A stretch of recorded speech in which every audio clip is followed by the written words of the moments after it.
to begin again. So we got the announcement on the exam. We'll get those corrected this afternoon. We should be able to get those grades mounted by sometime later today. Everything in here is done, but we still have to do the sections for the online sections, the 401 and 801 sections. And what we're going to do today is we're going to start into this story of the cardiac cycle. We talked about the cardiac cycle yesterday. We emphasized the cardiac cycle from the point of view of the pressure volume curve. I'll put that pressure volume curve back up again today, and we'll walk our way through it with a couple of other ideas added in. Last time we talked about end diastolic volume. We talked about the idea of the ejection phase. We talked about the isovolumetric contraction and relaxation phases. We'll put all those back up again. But the next thing we're going to start talking about, and one of the things you may have noticed from the figure yesterday, is that there's an end diastolic volume and then there's an end systolic volume. And the end systolic volume, may have noted, is about 50 mils. The end diastolic volume is about 120 mils. The difference between those two is said to be the stroke volume. That's the volume of blood that's being pushed out of the heart. So we can formalize that by this: stroke volume is equal to the end diastolic volume by the end systolic volume, or EDV minus ESV equal to stroke volume.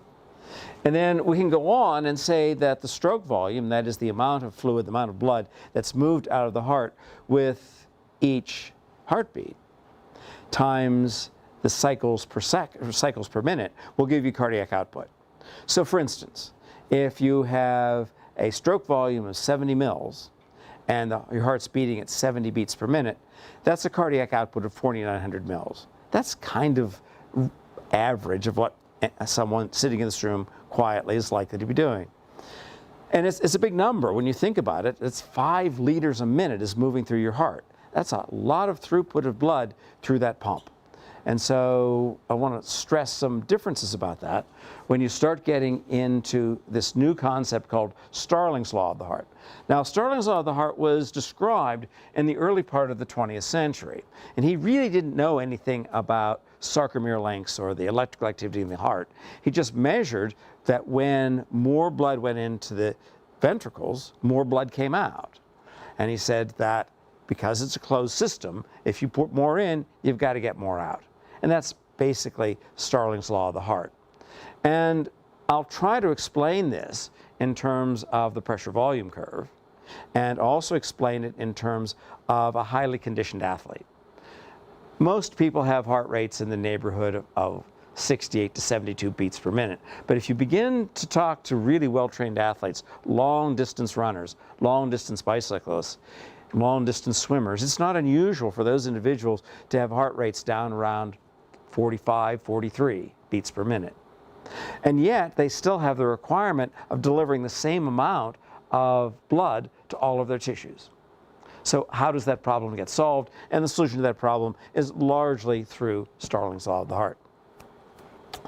And then we'll think a little bit about blood flow through the heart. This has another name. It's called coronary blood flow. And in coronary blood flow, what you find is the blood is flowing through the myocardium.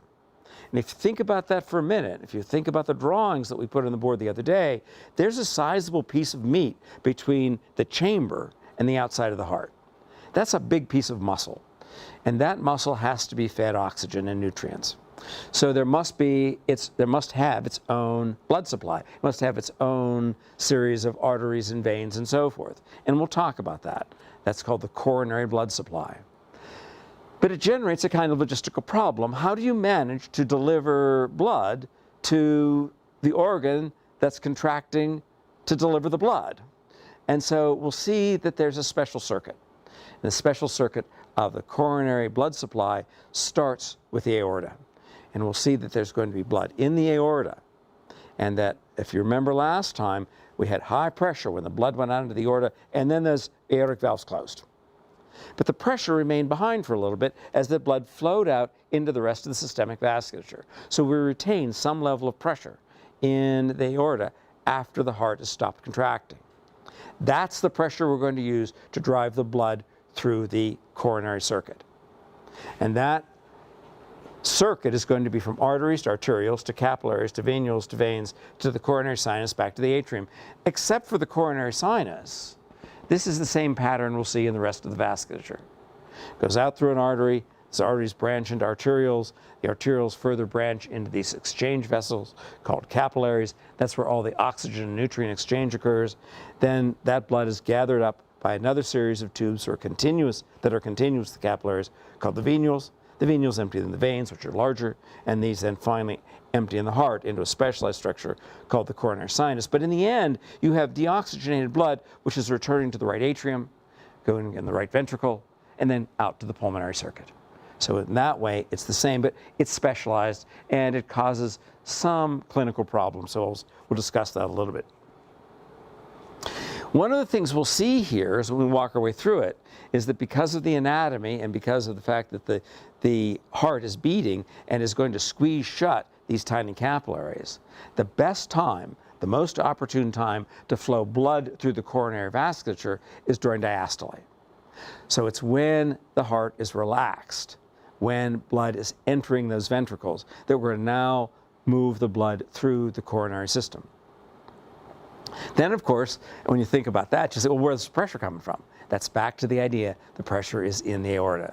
And we'll see that the coronary arteries branch right off of the base of the aorta. And that those will then branch and branch and branch and provide the vascular system to the heart. And we'll walk our way through that. And one of the ideas I want to present here, and then we'll come back to a little bit later in a shorter form when we talk about blood flow through tubes. And I think this is a good place to talk about it because we can think about the pressures that are required to drive the blood through the coronary vasculature. And this brings us to a simple equation that we've seen before. Delta P, pressure difference, is equal to the resistance times the flow. That's Ohm's law. We've seen this over and over again. Now, we saw this in the system, in the section on the nervous system, as moving ions through channels. But in fact, we can now apply it to moving blood through tubes. It's just a linear equation of delta P is equal to resistance times the flow. But there's another important equation here, and I'll never ask you to memorize it. I'll always give it to you if we're going to do anything with it. And just a few things I want you to notice in it. And this is an equation called Poiseuille's law. Poiseuille's law was worked out in the 18th century when he began looking at the way fluids move through tubes. And it applies really well to the cardiovascular system. It says that flow is equal to delta P times pi r to the fourth divided by 8 eta L. Now, that looks like a mess.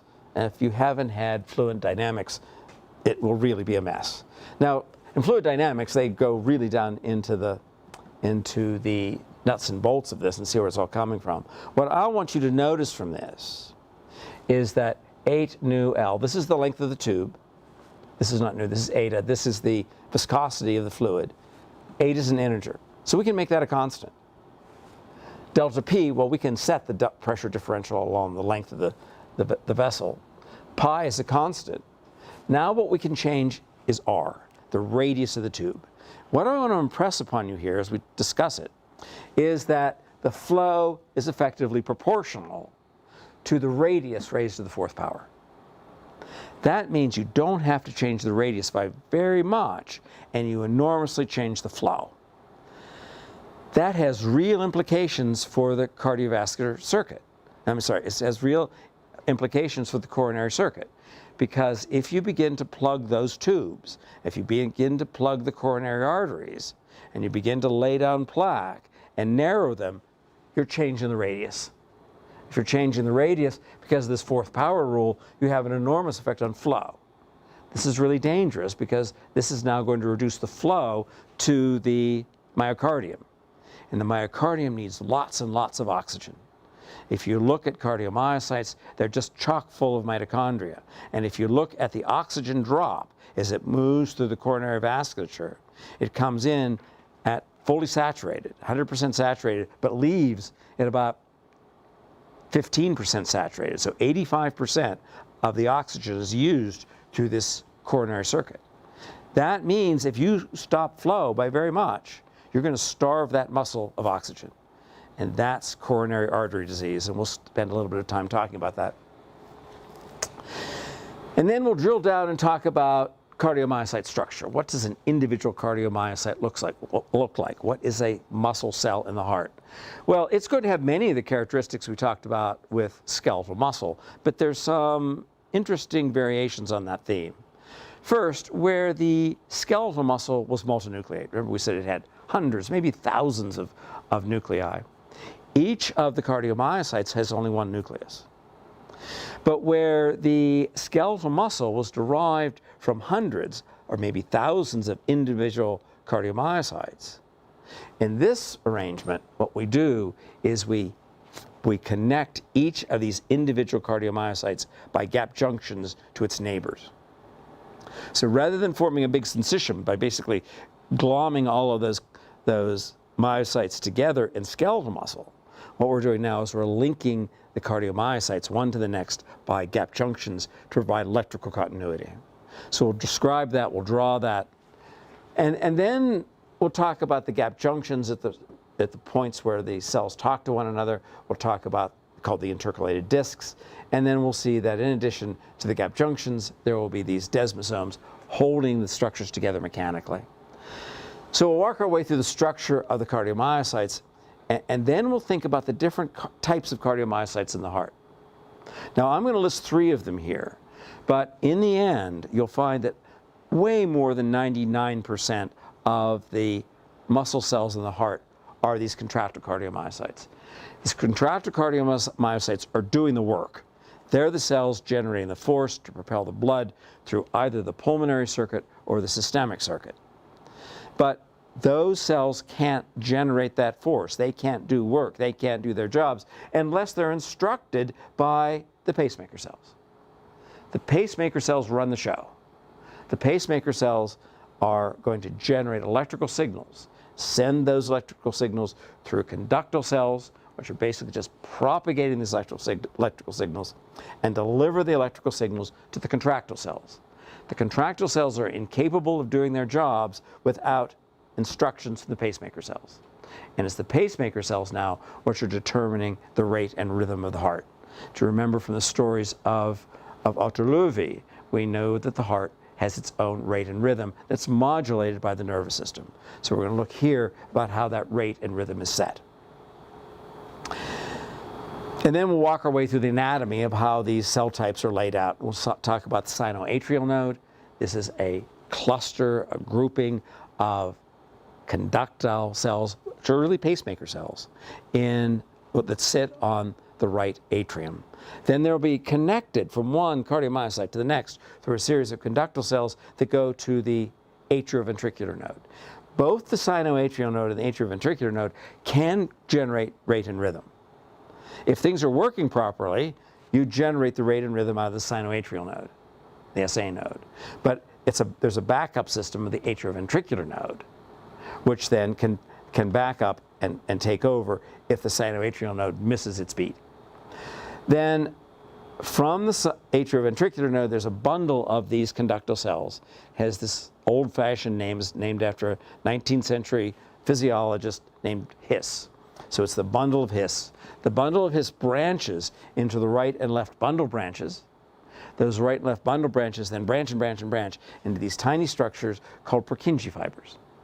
And it's the Purkinje fibers in this conductal system that are delivering electrical signals from this pacemaker conductal system to the contractile cells. So that's going to be the interface where we go from just conducting electrical signals to beginning the process of contraction to generate force to propel blood through the system. So, and we'll walk our way through that. So let's start here. Let me do a quick drawing. I think it's worth doing this drawing over and over again because so much of what we talk about in here about the heart can be understood in terms of the pressure volume curve.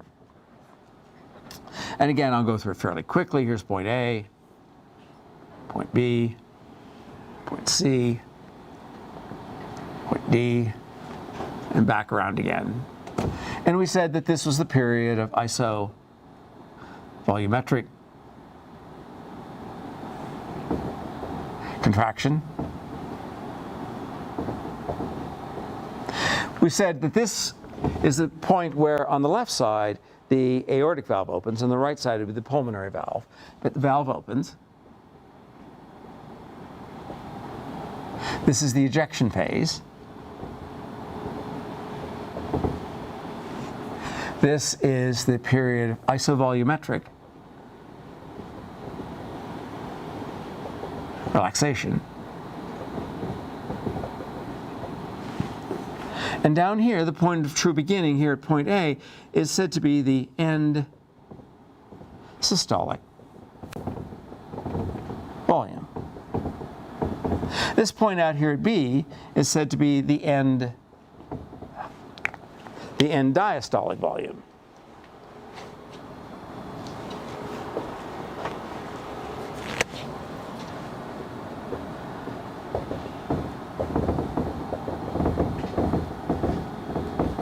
And we said that this little increase in pressure here was where the atriomyocardium contracted and forced blood into the ventricles.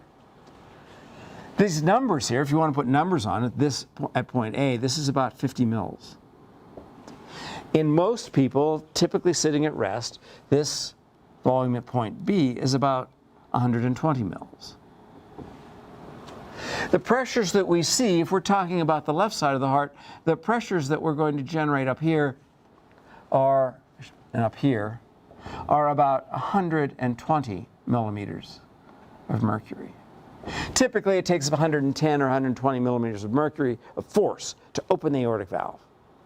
If we were to look at the right side, these numbers are lower. It just doesn't take as much energy to force the blood through the pulmonary circuit as through the systemic circuit.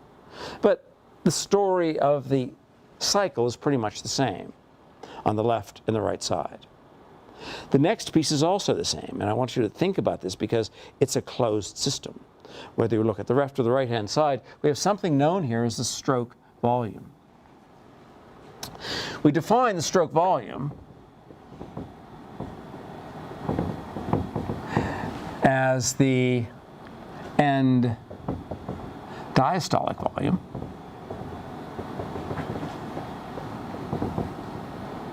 minus the end systolic volume.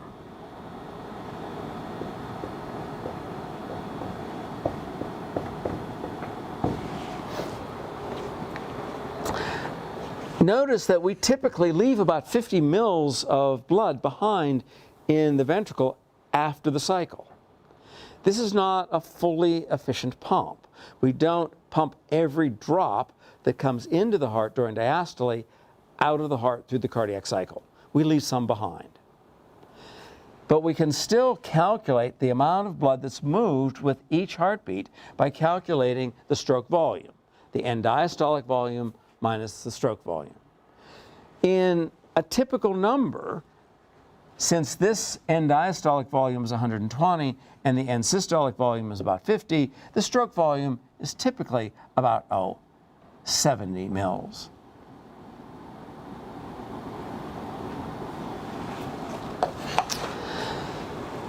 But that's just one cardiac cycle. And of course, you know from the time you were in utero, your heart's been beating. It's been beating cycle after cycle after cycle. And if you sit there and count the beats, typically what you'll find in most people that we have a heart rate of about 70 beats or cycles per minute.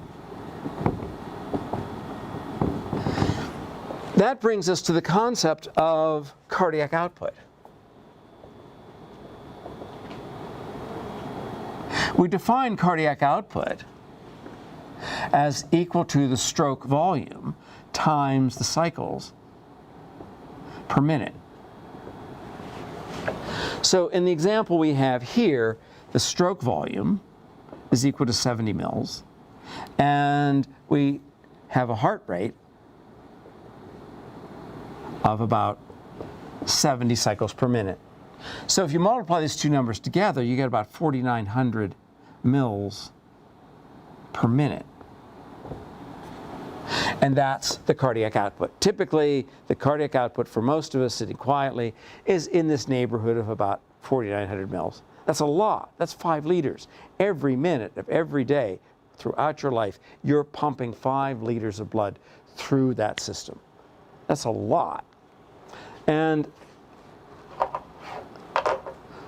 But we know that we can change this. There are a number of ways we can change it. The first way I want to talk about changing it is something called Starling's law. Starling's law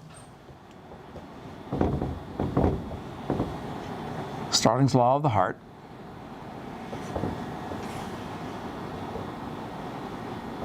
says that increased end diastolic volume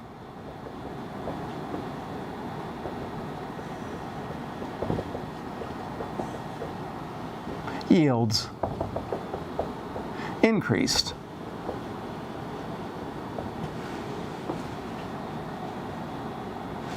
stroke volume.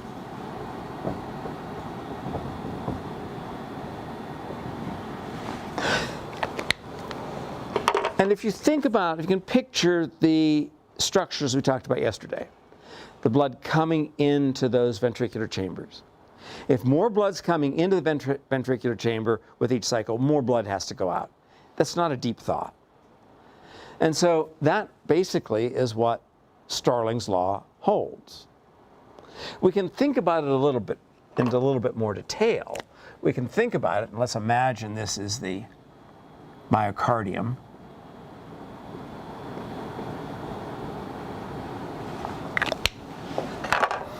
And we can imagine that if we stretch these sarcomeres farther apart,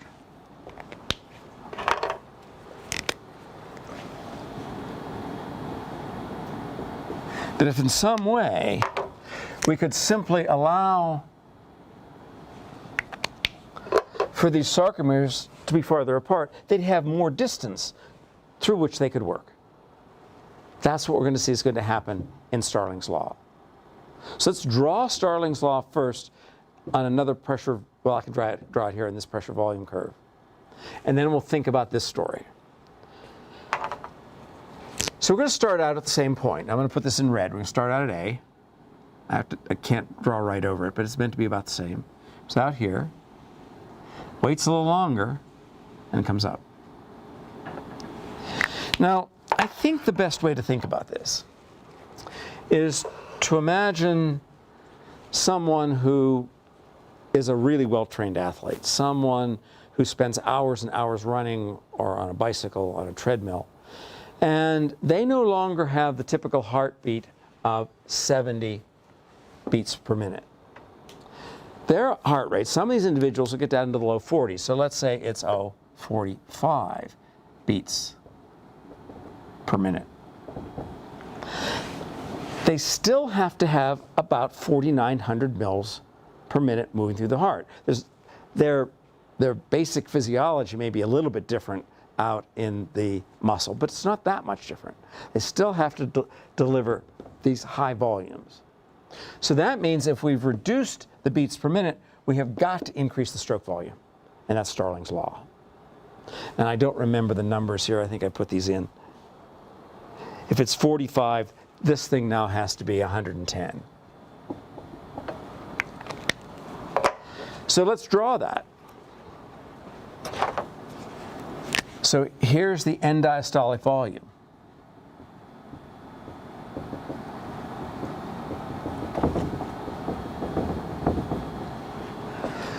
We're still stuck with 50 mils here. So that means this end diastolic volume to get 110 has to be 160 mils. So we've gone from 120 to 160. So we've increased the end diastolic volume. Now, Starling's law tells us what comes in has to go out. And so that means the next part of the story is pretty much the same. We increase the pressure.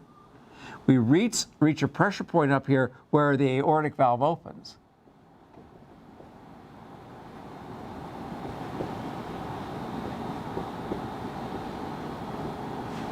The blood goes out and then comes back to the same end systolic volume. We undergo the same period of isovolumetric relaxation, we come back to the same end systolic volume.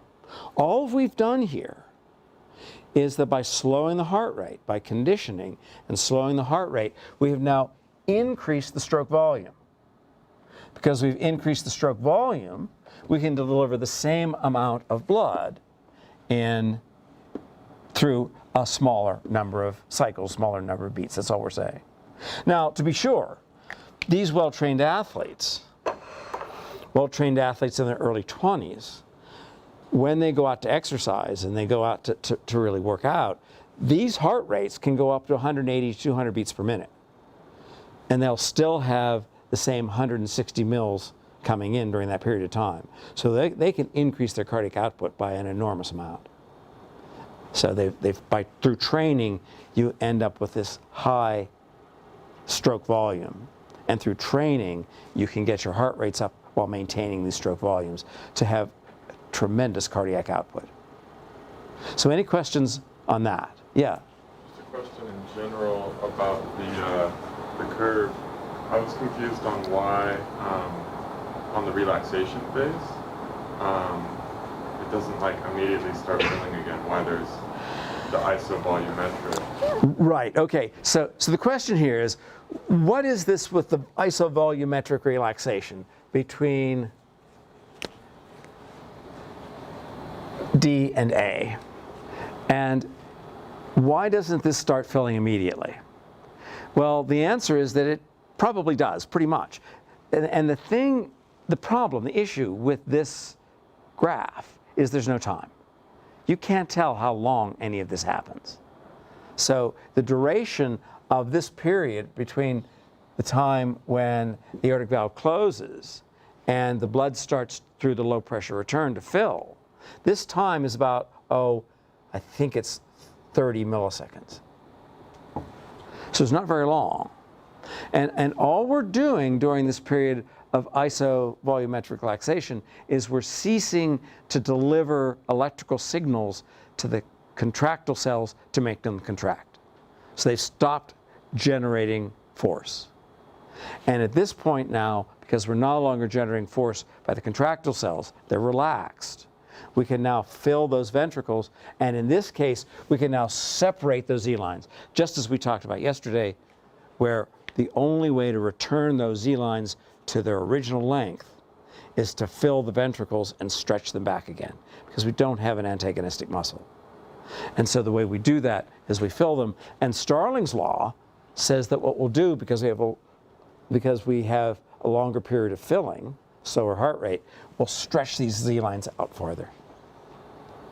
The confusion is here, and I see where you're coming from, is I've given you a time sense that by going to 45 beats per minute, we have a longer interbeat interval, and that's a time, and yet I don't give you a time here.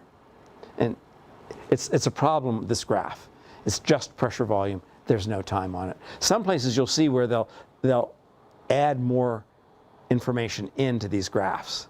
They'll show how much blood is flowing at which time, and they'll introduce time into it. I find this graphs confusing, so I just keep it simple to this pressure volume curve. Anything else? Yeah? Why would you consider the end systolic volume at point D? Say that again? Why wouldn't you consider the end systolic volume at point D? Okay, so why don't we say the end systolic volume is at point D? We could, because the volume doesn't change. It's the end systolic volume is the same here at D as it is in A. It's just to make the toast diagram, we bring it around this way. And again, this is the most confusing part of this graph, as you've just pointed out. The end systolic volume at D is the same as at A, and as the previous question said, how much time does this take? It's almost instantaneous, but there is a slight delay before we start having the blood fill the ventricles. But that's the shortcoming of the graph. Anything else? Okay.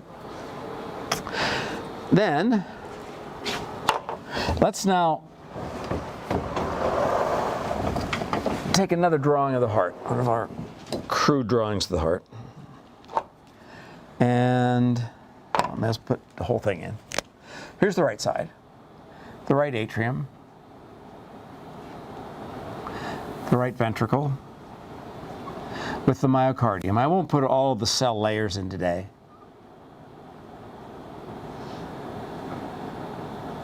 And then between the atrial chamber and the ventricular chamber, there's the atrioventricular valve. And the input through here is the vena cava. I'm not going to label all this at this point. And then over here, we have the left atrium, the atrial wall, myocardium, the left ventricle,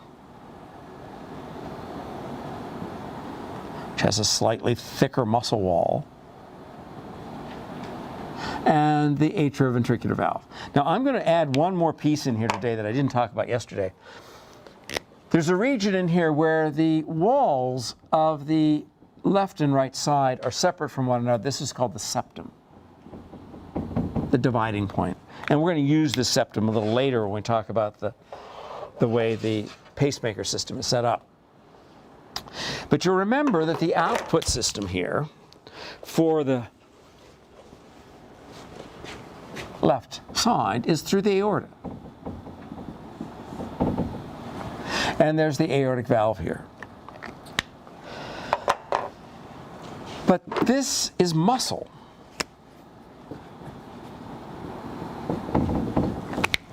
And it's extremely oxygen-hungry muscle. And so it requires a tremendous blood flow to keep those muscle cells provided with oxygen. And it has the same limitations that we talked about yesterday with the cardiovascular system, that once you begin to have a three-dimensional structure, you need to bring that blood down close, within a millimeter or so of all of those cells. So the question is, how do we provide blood to this muscle? And the answer is that we use the coronary vasculature. Supplies blood to the ventricular myocardium. As far as I know, it also provides blood to the atrial myocardium, but most of this is going to be talking about blood supply to the ventricular myocardium. And what we see is that right at the base of the aorta, there are two tubes that come out. These are the so-called coronary arteries. The coronary arteries, if you follow them, come across the anterior aspect of the heart, and the one that comes off at this branch runs around the posterior aspect. And then from these coronary arteries, there are arterioles, branches. And if you take an anatomy course, and particularly if you're interested in cardiovascular work, you'll name all of these different branches. All of them have a bunch of different branches. We're not going to get into that. But we have a series of these branches, which I'm going to call just branches or arterioles.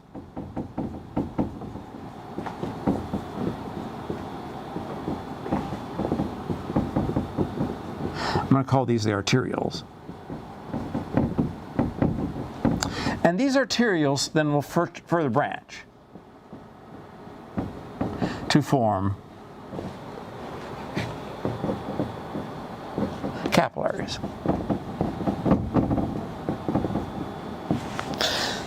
Basically, what's happening is if we have an arteriole here, the arterial branches into these structures, and they further branch.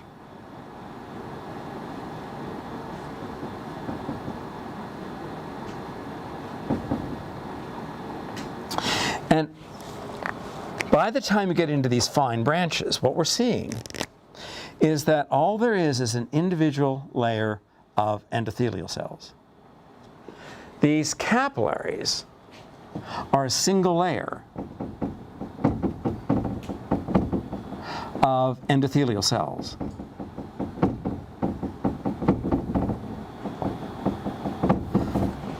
This exquisitely thin layer of endothelial cells permits the diffusion of oxygen from the blood to the tissues. It permits the movement of glucose from blood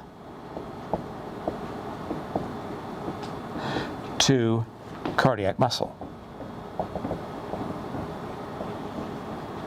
It permits the movement of CO2 into the blood.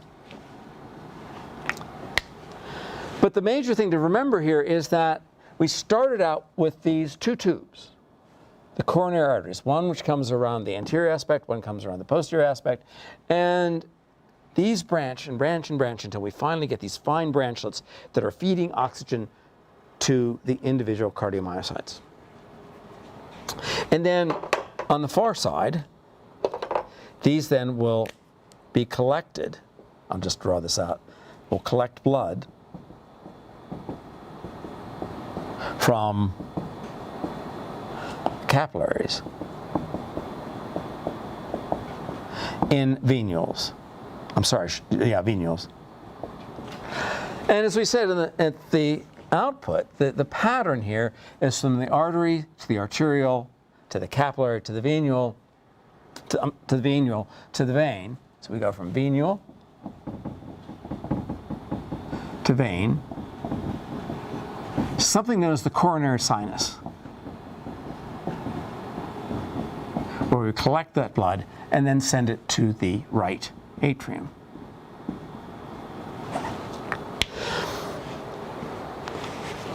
Now, that's a long-winded way of saying that we have a series of tubes that originate as the coronary arteries at the base of the aorta. And those tubes then branch and branch and branch and branch and branch. And they branch and branch and feed oxygen and nutrients to all of the cardiomyocytes. Now, one thing I should point out here as I draw this, I realize, recognize that this coronary artery is coming over the surface. It's not coming through the chamber. I've drawn this as though it's the chamber, but recognize that when we look at the heart, we'll be looking at the surface. And I don't mean to imply that the coronary arteries are burrowing through the chambers. They're in the wall of the heart. And then they'll branch further. These will branch then and feed the tiny vessels in the muscle. But now we have to figure out how we manage to force blood through the system, because it was fairly straightforward when we talked about the systemic vasculature, the pulmonary vasculature, where we were contracting the muscle, putting a force on the fluid in the chamber, and then having that chamber squirt out into the aorta or the pulmonary artery. Where are we going to derive the force to move the blood through this coronary circuit? There's no place here that's obvious that you see immediately where the force is coming from. So the answer to that is that the force that drives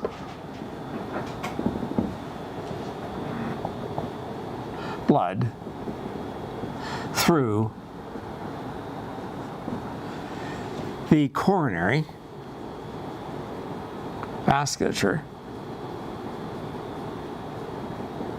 derives from pressure in the aorta.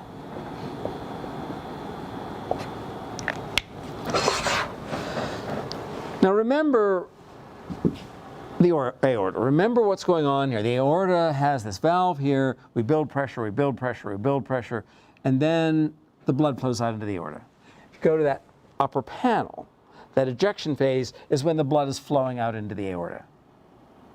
But then the aortic valve closes. And the reason the aortic valve closes is we've stopped contracting the myocardium. We've stopped putting pressure on the fluid in the ventricle.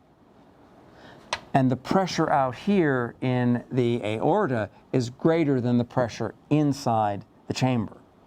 that snaps this valve shut. Well, that pressure that we build out here in the aorta, the pressure that was about 110 to maybe 120 millimeters of mercury, that was used to open this aortic valve, that pressure doesn't go away instantaneously. It slowly comes down as the blood leaves the aorta and is distributed to the rest of the vasculature. That means we have a period of time when we can use this pressure to drive the blood through the coronary vasculature. But now let's bring that back to the cardiac cycle. We have contracted the ventricles. We've forced the blood out into the aorta. We've closed the aortic valve. We've stopped delivering signals to the ventricular myocardium. From what we drew above, what are we starting now? If we've stopped the contraction, where on that curve are we? Well, we're at point D. The time between point D and point A is vanishingly short. So that means the next step is we begin diastolic filling. So what's happened here is we forced the blood out into the aorta, but we have a pressure that remains behind, and this pressure now is going to be moving the blood through the coronary arteries. That's the pressure which is driving the blood through the coronary arteries, providing blood to the ventricular myocardium. It's the aortic pressure, the residual aortic pressure. And what it means is that most of the blood flow through the coronary vasculature is occurring during diastole. So let's look at a couple of slides, see if we can help straighten that out.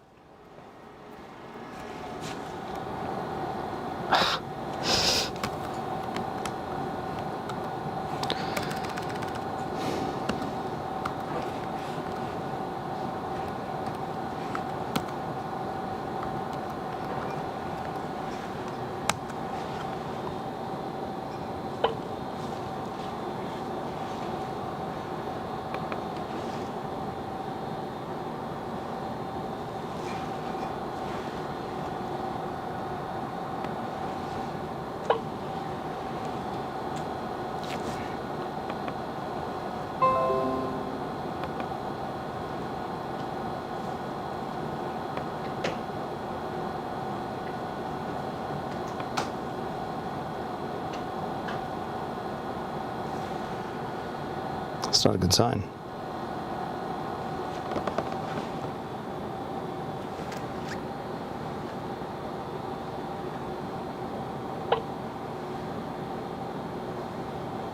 Not happy that it's not coming on here.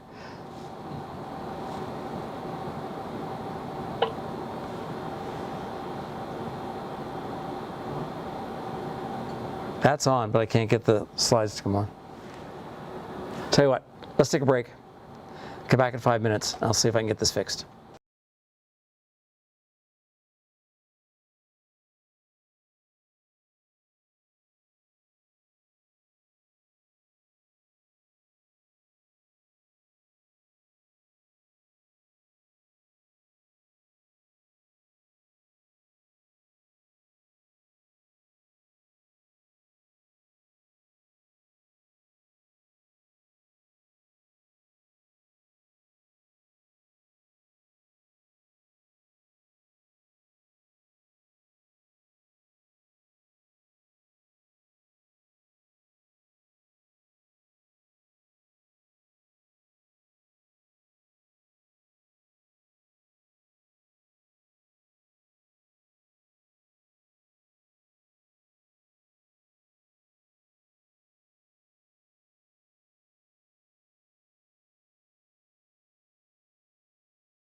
So the right-hand part of this panel, over here, this is just a prettier picture of what we had on the board a moment ago. Here's the aorta. It's showing the two coronary arteries coming out of the aorta. One of them will come around the anterior aspect of the heart, one goes around the posterior aspect of the heart, and then they branch and they branch and they branch. And this one is showing how this one goes back around the posterior. This is the one that goes, and they connect. I don't know. But at any rate, these are the arterioles coming down, and they branch and they feed the muscle. Now, one of the issues that came up at break that I want to point out is that this is in the wall of the heart. When we were talking, when I drew it on the board, I was pretty blithe about leaving those chambers open and putting, in the way I drew it, it looked like the coronary arteries went through the chambers, and they don't. This is more akin to when you're walking around in your room at home, and the electrical systems and the plumbing systems are in the walls, and you're walking in the room. These coronary arteries are in the walls. They're in the walls of the muscle. But they branch and they branch and they branch. Now, on the left-hand side, what we're looking at here is blood flow during systole and blood flow during diastole. Now, another way to think about this is that remember that these tiny, tiny capillaries are very fragile. They're only one cell layer thick. And that when the muscle is going to be contracting, when that myocardium is contracting to generate force and put force on the blood in the ventricles, that force that's being generated on the blood in the ventricles is going to collapse those very delicate capillaries, just squeeze them right shut. And so that means during systole, because you're squeezing shut those capillaries, there's not much flow through the coronary circuit. And so that's shown on this graph here, saying that during systole, we have low amounts of flow. But when systole comes to an end and we start now allowing the low pressure return to put the blood into the chambers of the ventricle, it's during this period of time that we use the residual pressure here in the aorta to drive the blood through the coronary vasculature. Now, this is a figure we'll come to again later, but I think it's useful now. Let me explain what it's showing. Along the axis here are the various tubes in the systemic vasculature, starting here with the aorta, the larger arteries, the small arteries, the arterioles, out to the capillaries, the venules, the small veins, large veins, and then back to the vena cava. And interspersed in here for our circuit today would be the coronary sinus. But the point I want to make here is look at the pressures. The pressure here goes up to almost between 110 and 120 millimeters of mercury, and then it drops, and then the heart beats again and increases the pressure, and then it drops, and the heart beats again, and it drops. So you still see the pulsatile force with each heartbeat in the aorta. Now, during this period of ejection, that's systole. So now we're squeezing shut those tiny capillaries. But now, during the period of diastole, the blood pressure is falling, but it never goes below the diastolic pressure here of about 80 millimeters of mercury.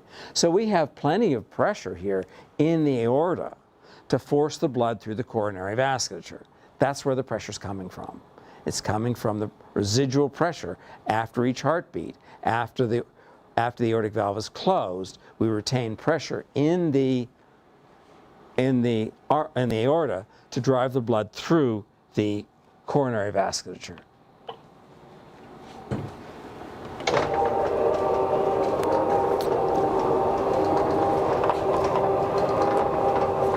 So any questions to there then? Yes? I'm sorry, I couldn't hear you over the... that metaphor yesterday for opening the heavy door. Oh, the metaphor, yeah.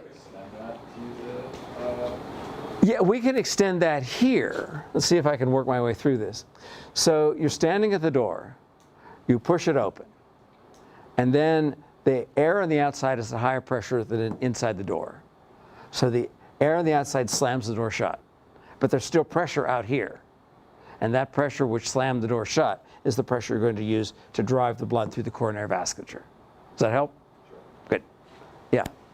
So these coronaries, there aren't valves on the coronary artery separating the aorta. It's just probably difference in diameter that keeps the flow mostly going through the aorta until diastole. There are no valves. Okay. Okay. But you've asked a question that's an important idea. One of the issues here is that when these open and the blood goes whirling out through here, the position of these coronary arteries are such that the blood is moving past the openings of the coronary artery. And there's something known as, I think it's the Bernoulli effect. And it's going to now, basically, it's effectively going to pull blood out of the coronary arteries. There's an analogy to this. If any of you have had organic chemistry, you'll know that when in a chemistry lab, what you'll do is you'll take a Buchner funnel, and you'll take the Buchner funnel, something like this.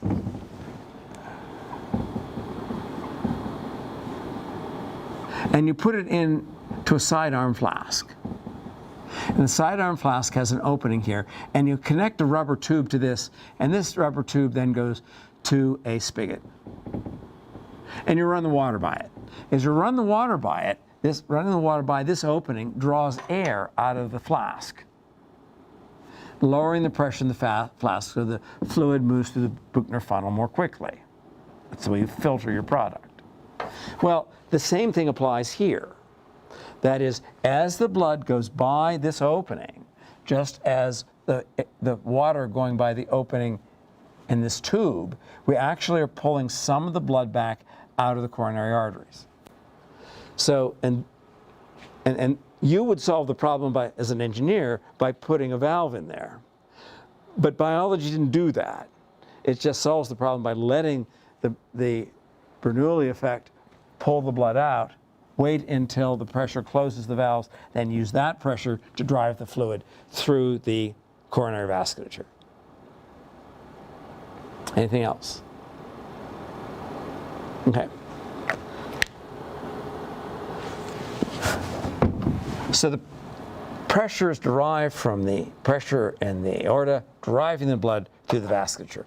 But I want to spend a little bit of time here talking about blood flow through the vasculature and some of the simple characteristics of how we move blood through the vasculature. We'll come back to this briefly when we talk about the systemic vasculature. But I think this is a good place to think about these rules, and a good place to think about these rules because there are very important clinical effects that we're going to see from these basic physics laws of how we're going to propel blood through those tubes. And the first one is one we're familiar with, and this is Ohm's law. And we're simply going to apply Ohm's law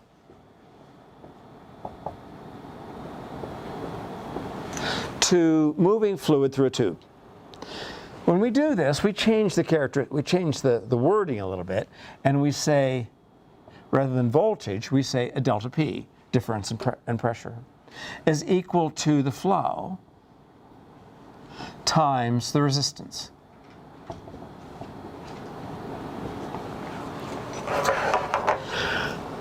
Now, in our case, the resistance is mostly derived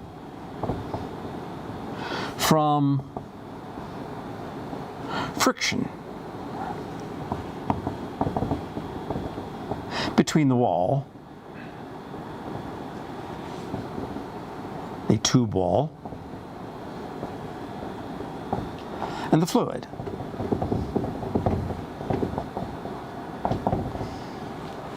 And if we draw one of these tubes, so there's a tube, and in the middle is going to be fluid. If you look at where the resistance to the flow is, almost all the resistance to the flow is in this very narrow band, right along the wall. And if you talk to someone who's familiar with fluid dynamics, they'll tell you that the resistance to the movement of the fluid right along the wall as you vanishingly approach the wall will go to infinity. But that's simply saying that most of the resistance to movement of fluid is with friction against the wall.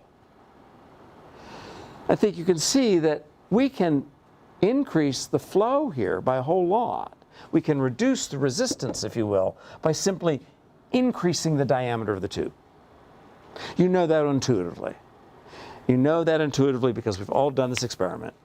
We have all been sitting at the bar and a drink arrives and it comes with that sort of stirring stick in it. But it's not a stick. You hold it up to the light and you can see it's open. So you think it's a straw. I'm going to try to drink through this straw. And so you take that swizzle stick and you bring it up to your mouth and you drop your tongue and you make a slight vacuum inside your mouth. So the pressure outside in the outside world is higher than inside your mouth. So you have a pressure differential. And you will get a flow, but you're not getting much of a flow because that tiny tube has a really high resistance. Because so much of the fluid, such a high proportion of the fluid in that tube is against the wall. And you know intuitively what you need to do. Get a bigger straw. And when you get a bigger straw, what you do is reduce the proportion of the fluid that's against the wall. We can formalize this, and this is a problem that Poiseuille, probably not from in the bar, but he solved it in the 18th century. And he said that flow is equal to delta P times pi times the radius of the tube raised to the fourth power divided by 8, and he had a term called eta, times the length of the tube. This is viscosity.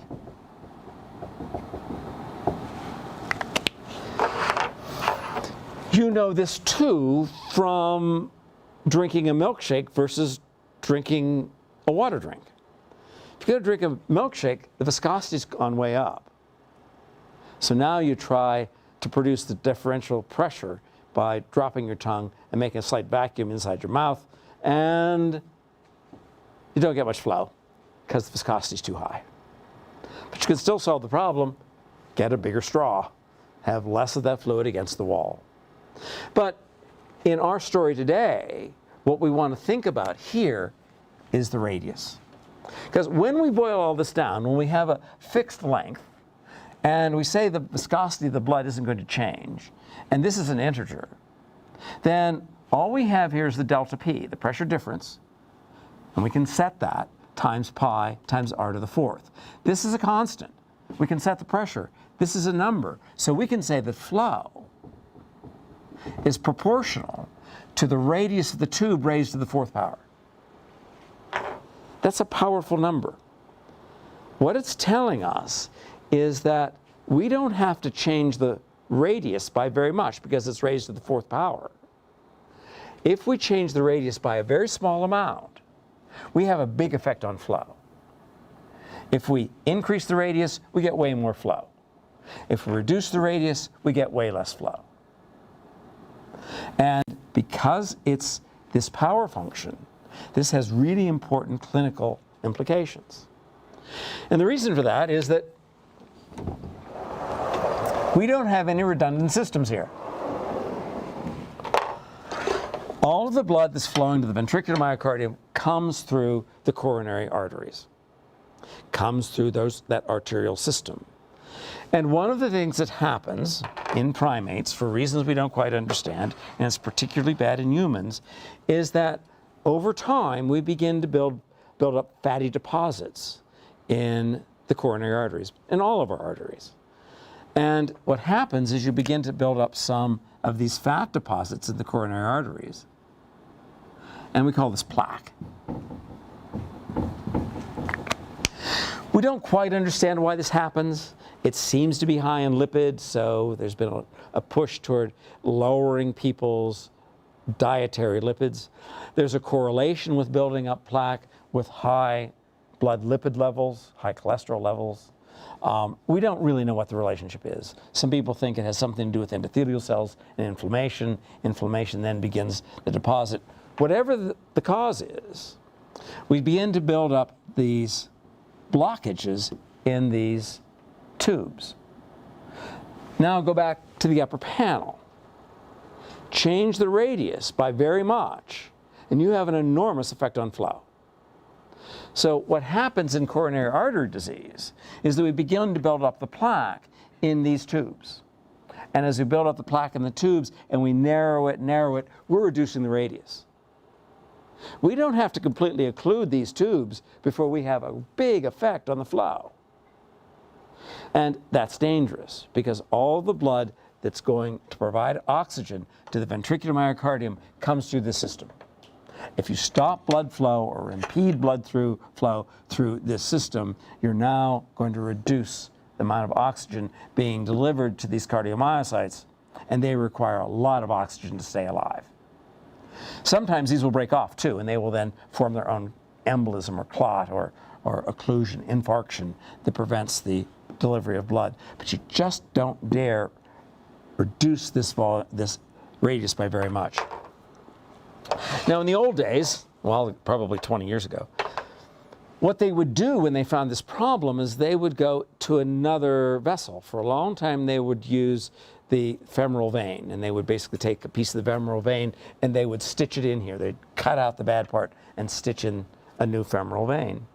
They found that when they used veins, for some reason I don't understand, that the plaque buildup was much faster.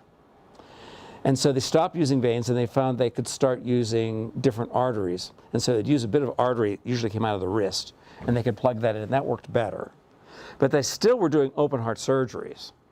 And then they realized that there was another way they could do the trick.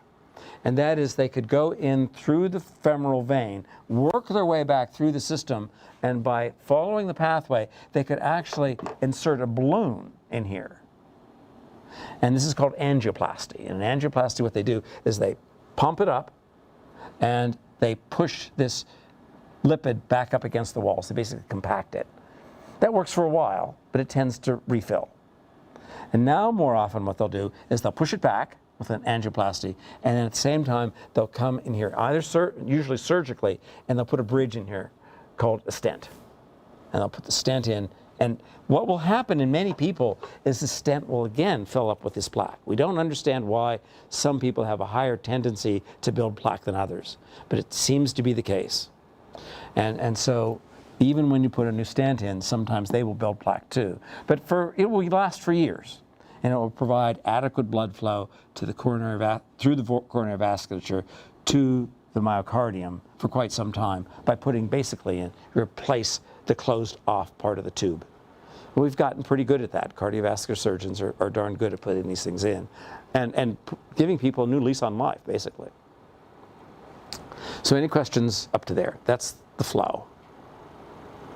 You need a pressure to drive the fluid through the tubes, but if the tubes get too small, the flow goes down. And we need whomping flows through here to provide enough oxygen to these cardiomyocytes. One of the things we'll see when we get to the respiratory system is that typically when the blood goes through the entire systemic circuit and comes back to the right side of the heart, we've used up about 15% of the oxygen we loaded on to the hemoglobin in the lungs. If we do that same measurement here, we find that we're using like 85 to 87% of the oxygen that's in the blood that comes through the coronary circuit by the time it comes back to the coronary sinus and back into the right atrium. So these muscles are using a tremendous amount of oxygen. And that's another reason why we simply can't afford to lose much in the way of radius or diameter of these coronary arteries. So any questions up to there? Not, then what I want to do now is we'll move on and we're going to drill down into what's going on in the muscle. I'm going to describe here the cardiac muscle. And we'll name these as cardiomyocytes. And we're going to divide these cardiomyocytes into three groups. Now, one of the issues here is going to be that some of these cardiomyocytes, even though they're cardiomyocytes, don't have much business in terms of contraction and generating force. Some of these have a job simply to generate and to deliver electrical charge. But let's talk about the types of cardiomyocytes.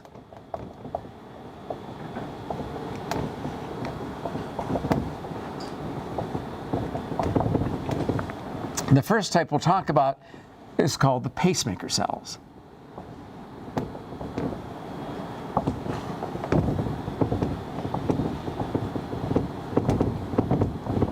The job of the pacemaker cells is to generate electrical signals.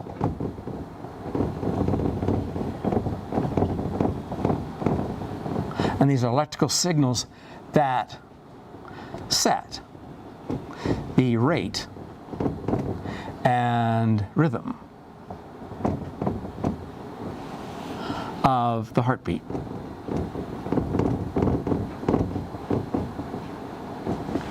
Those are the pacemaker cells. They're actually going to electrically set the rate and rhythm. The second set of cardiomyocytes are going to be conductile.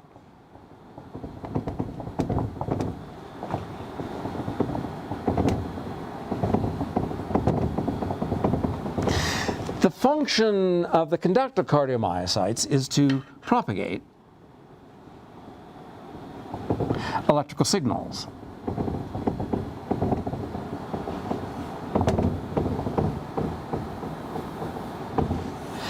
To the contractile cardiomyocytes.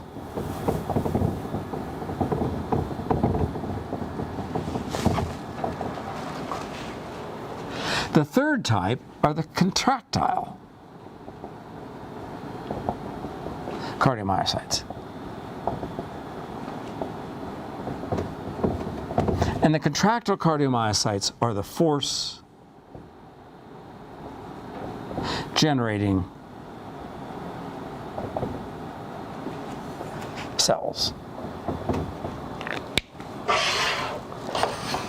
The contractile cardiomyocytes are at the business end of this thing, because they're what's generating the force. They're the cells in the myocardium that generate the force that produces the isovolumetric contraction.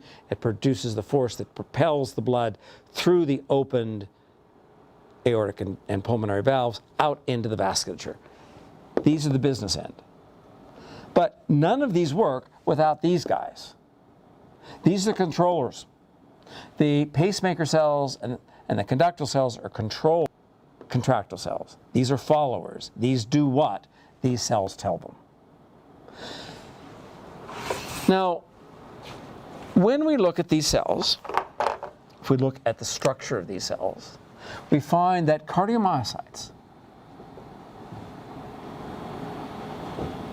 whether they're the variety of the pacemakers or the variety of the conductile or they're the contractile guys, what characterizes all of them is their meaning single nucleate. And they are connected one to another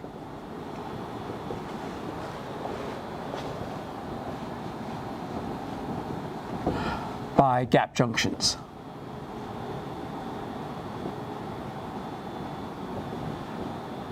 At sites called So all of these cells are connected one to another at these sites called the intercalated discs.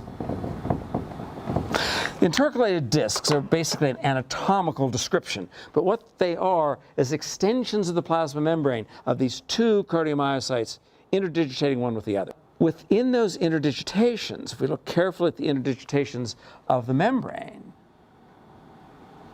we see that we could pass molecules molecular weight less than 1,000. So this includes ions. These connexons pass ions. And therefore they provide electrical continuity between cardiomyocytes.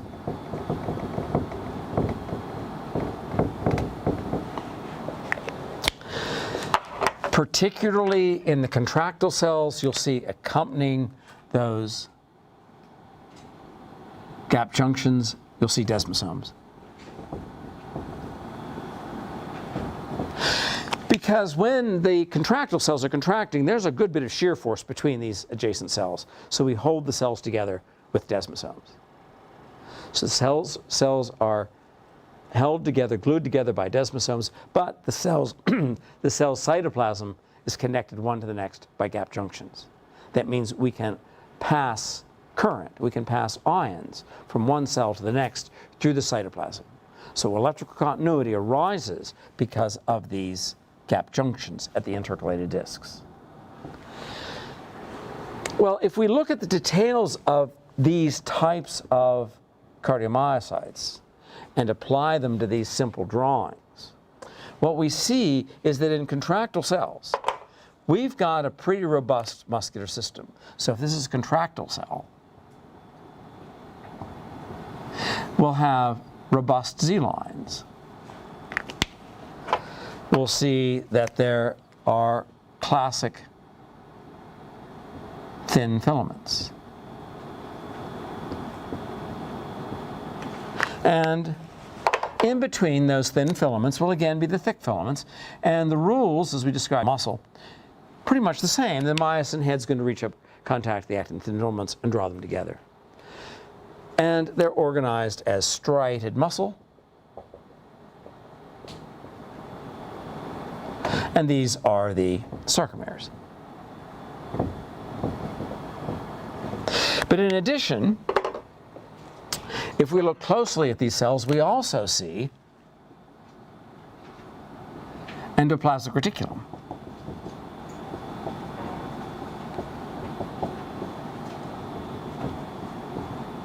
And we see extensions of the plasma membrane as T-tubules.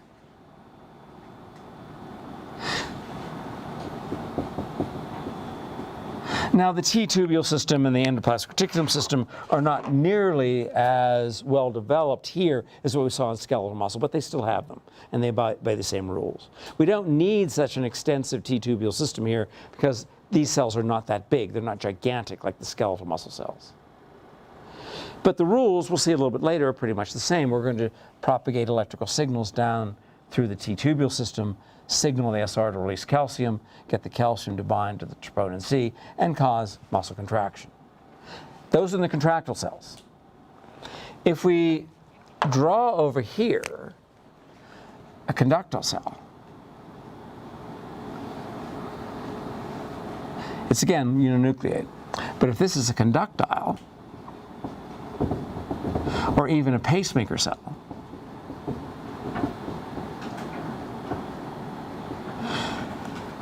we have pretty much lacking, or most rudimentary, contractile machinery.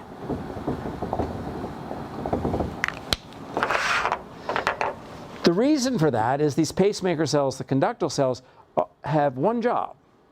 That's to generate and propagate electrical signals. They're going to generate and propagate electrical signals to be delivered to the contractile cells so the contractile cells can move. So these cells don't generate much force, but without them the heart doesn't work. Without them we can't generate a potential, propagate a potential, or signal the contractile cells to contract. So these two have to work together. The conductile cells and pacemaker cells are useless without the contractile cells because they can't generate force. And the contractile cells are useless without the pacemaker cells and the conductile cells because they can't generate force without signal, without instructions from the conductile cells. So these two have to work together. So any questions up to there? So those are the characters. We're going to have conductile pacemaker cells and contractile cells. Now let's go back up to this upper panel where we've drawn the heart and see if we can sort of begin to put that system, the conductile system, in place on the heart. We'll begin here on the right atrium. there's a place on the right atrium where we have a cluster of these conductile cells. We can say that pacemaker / conductile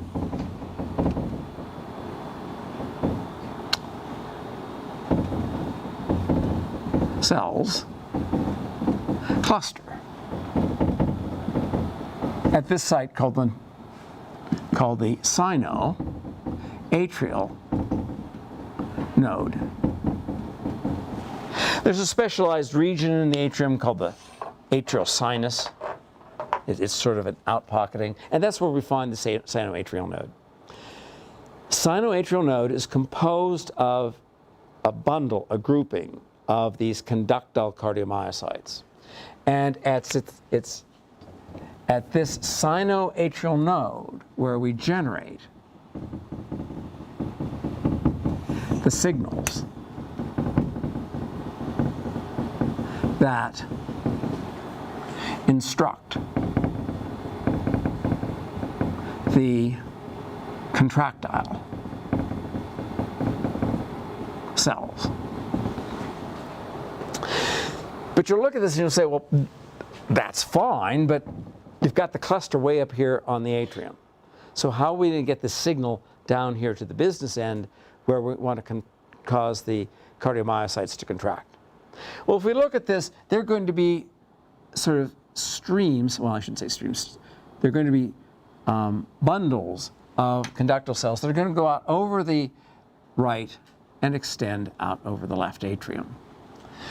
But more importantly, there's going to be a bundle here which comes from the sinoatrial node. It comes down here onto the ventricle. One of the ideas that's important to recognize is that the atria are mechanically separate from the ventricles. There's no electrical continuity between them. And in fact, if you look carefully, there is a connective tissue layer that separates the left and right atria from their respective ventricles. So this is connective tissue.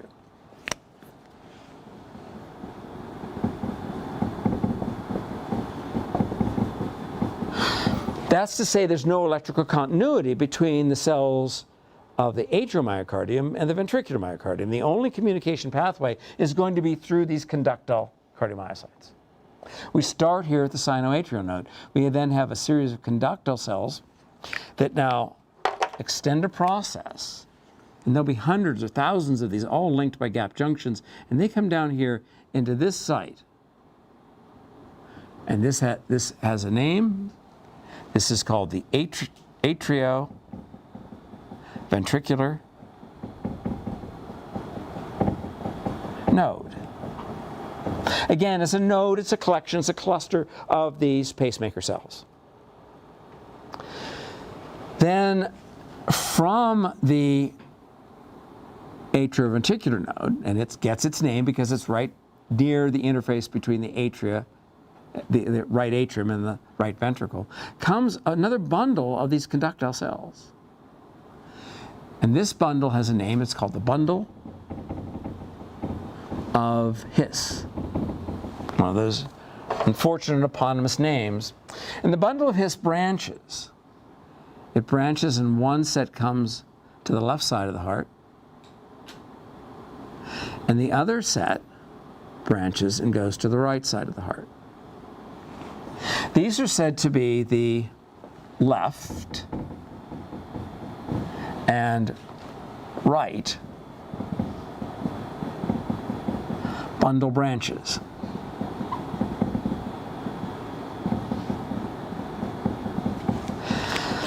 Now again, these are a bundle of conductile cells.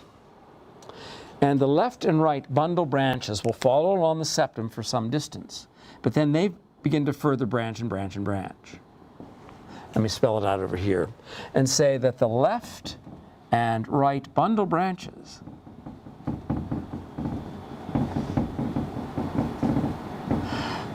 further branch, further divide and branch,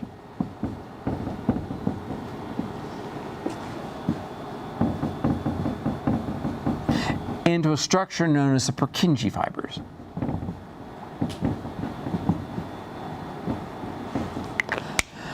Purkinje was a Czech physiologist. We're stuck with the name. Purkinje fibers are the final branches of the left and right bundle branches. So the final branches of the left and right bundle branches are going to now form gap junctions with contractile cells. So we can think of this green conductile cell here as a conductile cell of the Purkinje fibers. So the final branching of the conductile system is to form these Purkinje fibers, which two interdigitate at the intercalated discs. And these two now have gap junctions, so that there are now gap junctions that are linking the conductile cell, the pacemaker cell, with the contractile cell. So in this way, we're going to deliver electrical signals to the contractile cells to tell them to contract. So again, the instructions are being generated by the pacemaker cells in the SA node, and to a lesser extent, the AV node, atrioventricular node. Those electrical signals are then propagating through this green series of structures, the conductile system, finally branching and branching and branching until they reach a small number of these contractile cells and deliver electrical signals saying, okay, contract. This is a prettier picture of that.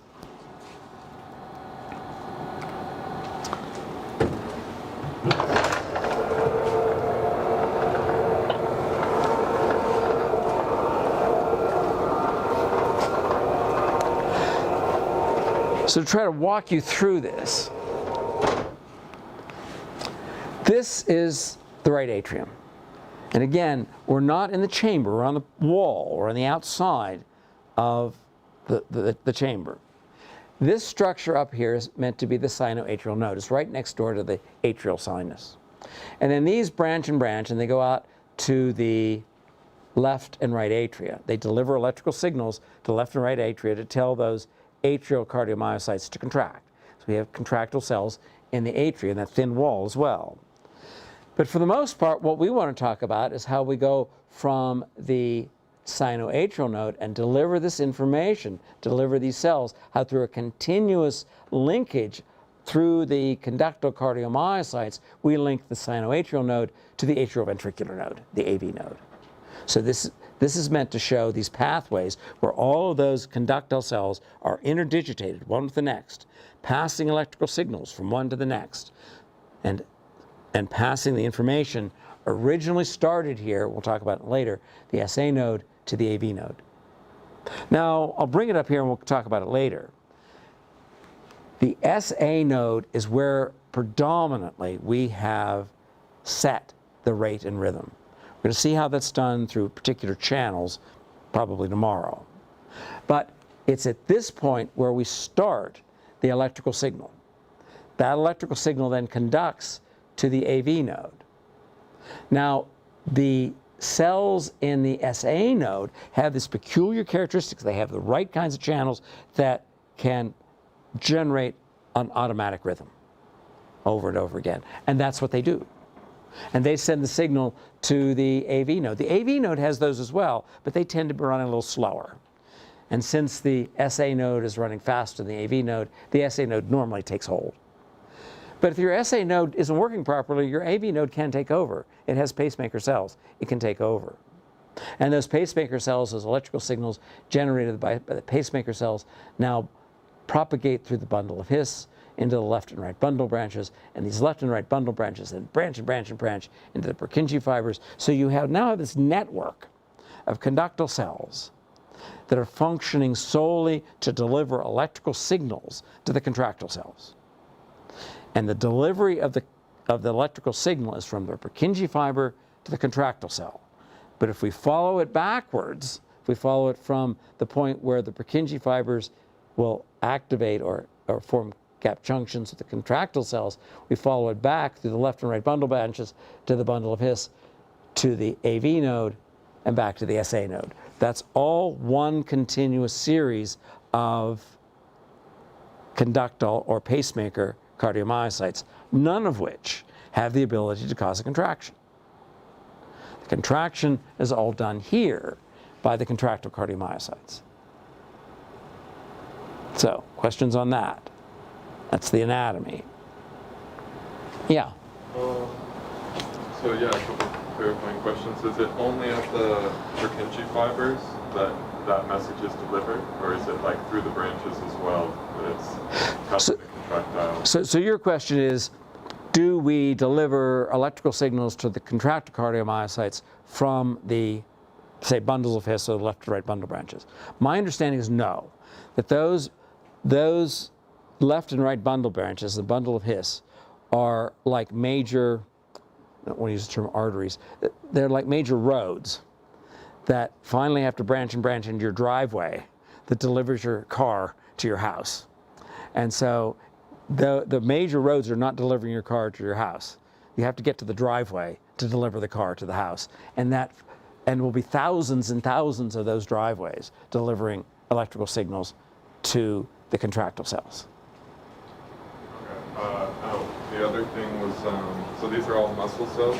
Is the electrical signal initially coming from nerves? Is the electrical signal originally coming from nerves? The answer is no. What we'll see, and I don't think we'll have time today, but what we'll see is that there are particular channels in these pacemaker cells which are determining the electrical signals.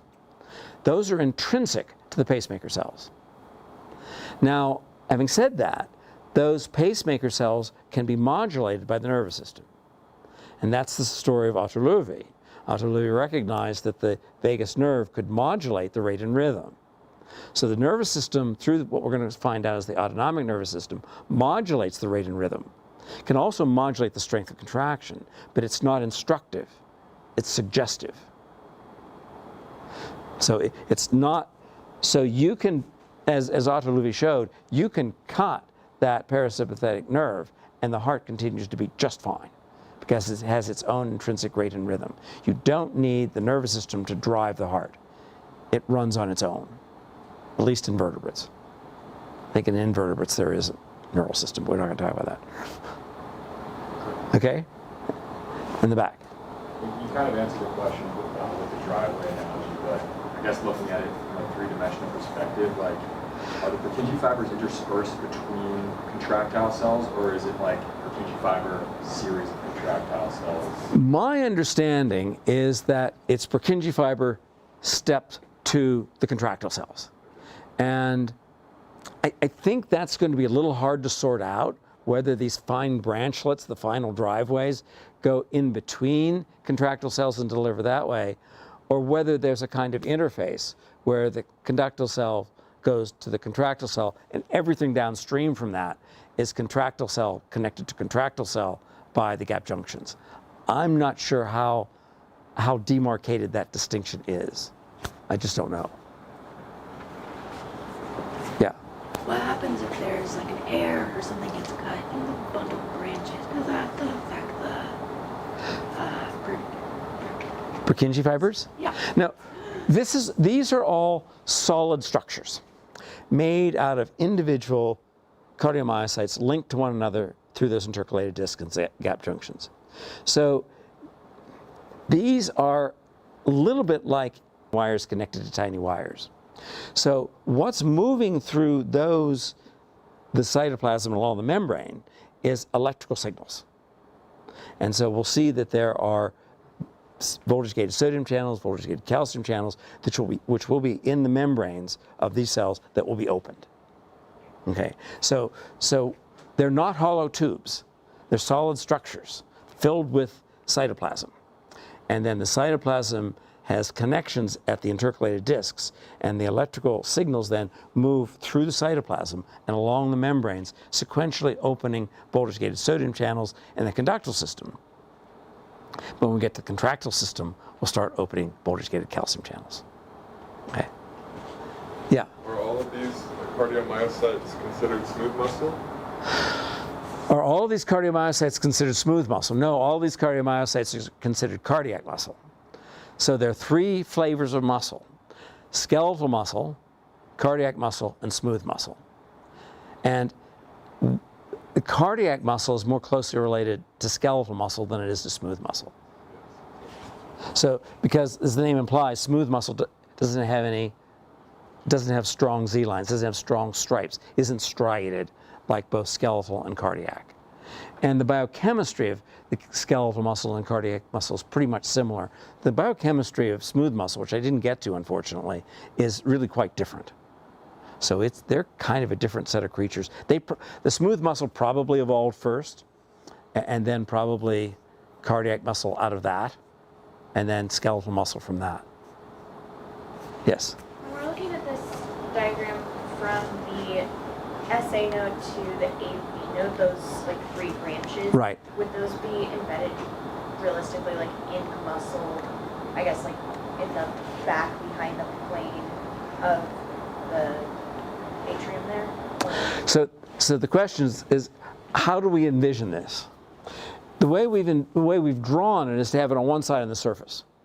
My understanding is on the atrium particularly that those processes of the conductal cells will go we're on the surface more or less. And then they're going to dive in and connect to the atrial contractile cardiomyocytes. And then we have much more branching out here in the atrium than we do until we get to the Purkinje fibers on the ventricular side. When we start moving out of the atrioventricular node, we only have a single bundle, the bundle of His. Then that divides into two bundles, the right and left bundle branches. Then those further divide into the Purkinje fibers, which are the final pathway that delivers electrical signals to the contractile cells. But all of these are more or less embedded within the muscle or in the wall of the heart. And again, this was a question that came from the back of the room. How deeply into the muscle do these go? And I don't think they have to go deeply into the muscle. They can be just contacting the muscles that are on the muscle cells that are on the surface and starting the electrical signal from there. But I'm not entirely sure of that. Anything else? Well, I guess we'll do the channels tomorrow. What we're going to see is that there are different kinds of channels in each of these types of muscle cells. The pacemaker cell is going to have an unusual channel.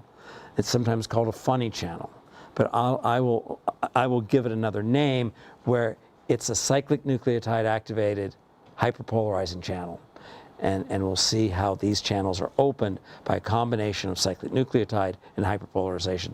That sets the pace.